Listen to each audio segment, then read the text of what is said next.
Oh, hello. I didn't see you there. Hi, I'm Sylvia, and I am a fellow student in your communications class.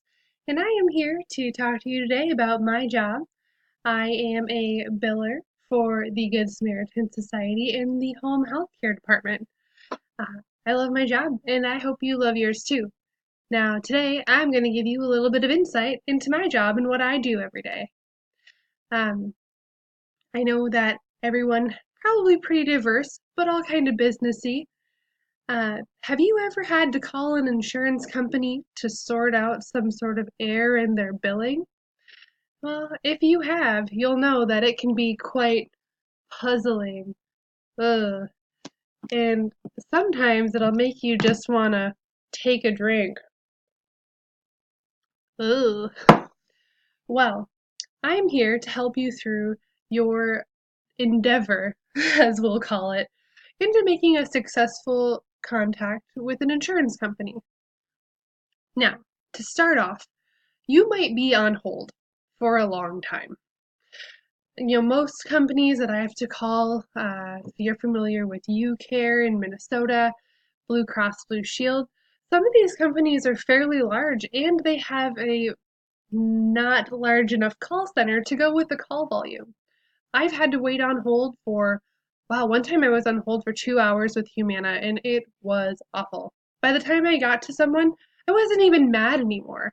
I was just really wanting to get my stuff worked on. Thankfully, what you can do in those situations is they're probably having a long day. With or without a long hold time, these people take calls all day, and maybe they just dealt with someone who was really awful. It's your job to make sure that this call isn't awful, or else you're not going to get what you want. So, first of all, you're going to need to develop rapport. Start by saying, "Hi, how are you?" "Oh, it's nice to hear that." "Oh, any plans this weekend?" Anything like that to make sure that they know you care about them because you do right now. And, sometimes they'll cut you short, sometimes they'll talk to you for too long.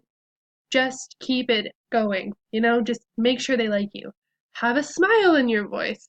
If you sound angry when they pick up the phone, they are not going to like you. And do you know what happens when they don't like you? They don't help you. And that's not fun. There has definitely been a few times. For example, I had to call an insurance company a while ago, and I got very upset with the girl because she wasn't very nice to me either, to the point where our managers got on the phone with each other. So, to avoid that situation and make sure that you don't have to get your boss involved and maybe they didn't have to get theirs involved either, be nice.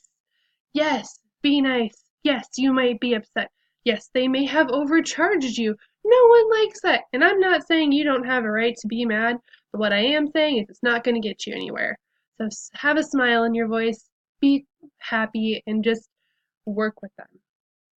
Now, the second thing you'll want to do after you're sure they at least kind of like you is tell them your purpose for your phone call. For example, say, okay, well, after how your day is, okay, I am calling because I had two of my claims pay incorrectly and I would like this to be fixed. Can you please look that up? Now, immediately afterwards, they are going to ask you some information. Have it ready. You want this call to go smoothly, you want them to not get frustrated, have that information ready.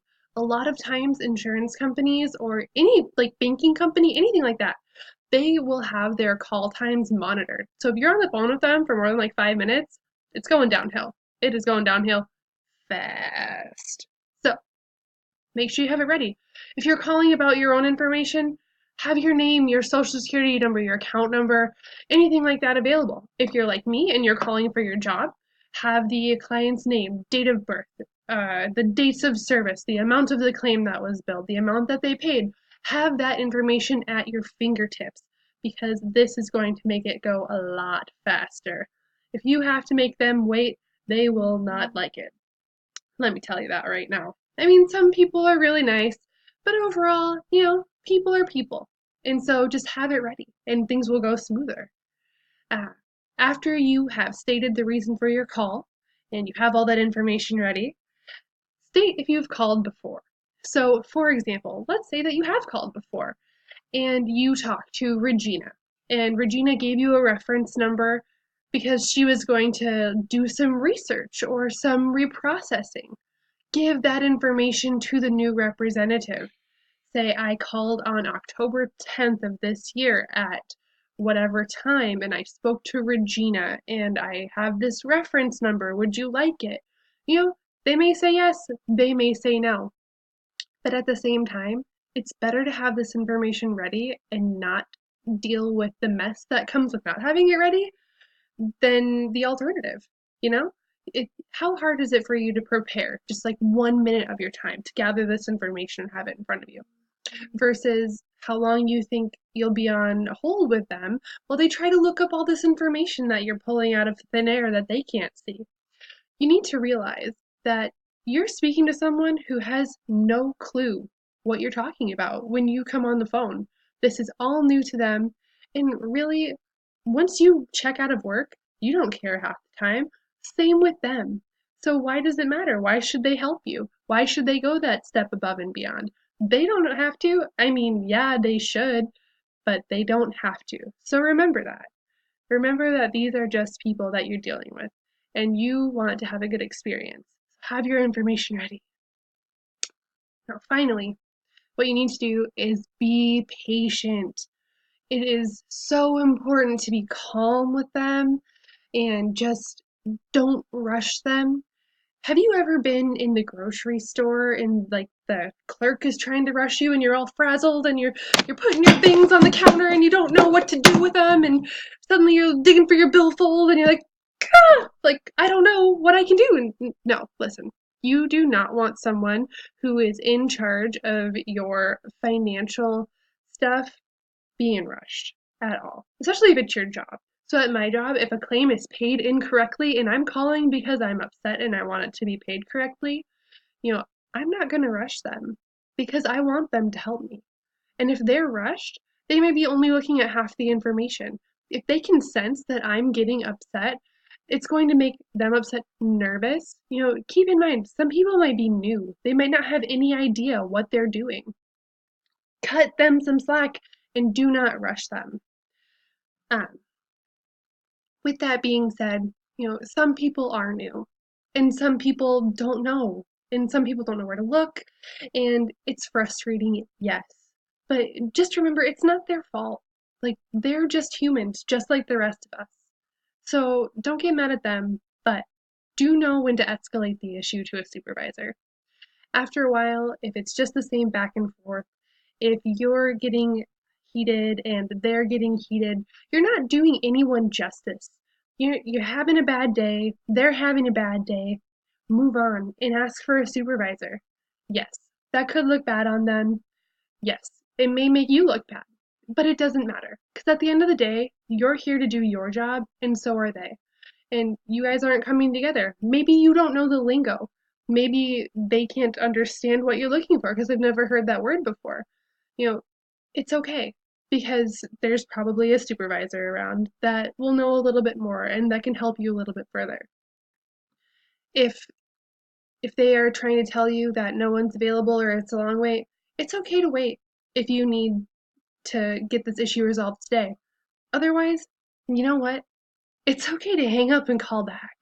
You might get someone that's a lot more uh, tenured in the position.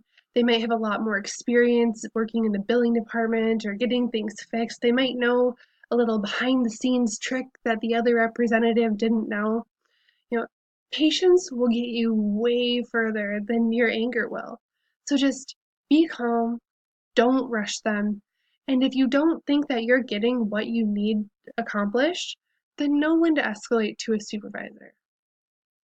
So, in conclusion, calling an insurance company to sort out an issue, it doesn't need to be a puzzle. Yes, you may want to have a drink afterwards, but remember, develop your rapport with the representative, have a smile on your voice, be nice, state your purpose statement and any pertinent information like if you've called before, the reference number, anything like that. Make sure you have the client information or your own personal information ready. And then be patient. Be calm with the representative, do not rush them, and know when it's time to escalate to a supervisor or simply call back. And if these don't work, well, you're probably going to have to write an appeal, and that's a message for another day. Well, my name is Sylvia, and I hope that helps you get through an insurance phone call a lot better.